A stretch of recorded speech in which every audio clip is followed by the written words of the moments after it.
Hi mga kamalontong! For today's video, samahan niyo akong mag-unbox at mag-display ng aking ilalagay sa TV rack. So, ang una kong in-order is yung Nordic Iron Gold Hydroponic Flower Vase. Yan. Pwede siya sa center table na ilagay. Pwede din sa may TV rack. So, nag-decide ako sa may TV rack. So, ayan.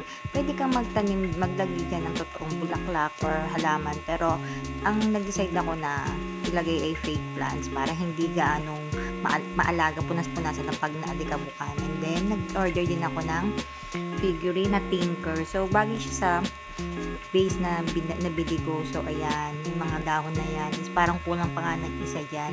So, nakita ko lang din tong ideas na to sa mga content creator dito sa Facebook. So, salamat sa inyo. Nagkakaroon ako ng idea.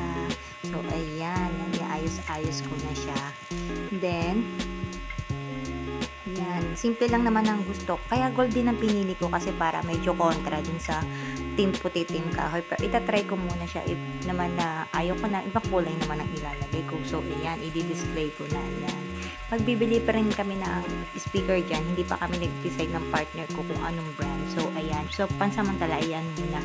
Ayoko din kasi masyadong maraming naka-display. Kasi may toddler ako, malikot, baka hila-hilain. So, ayan siya. Thank you for watching. Till next video. Bye-bye.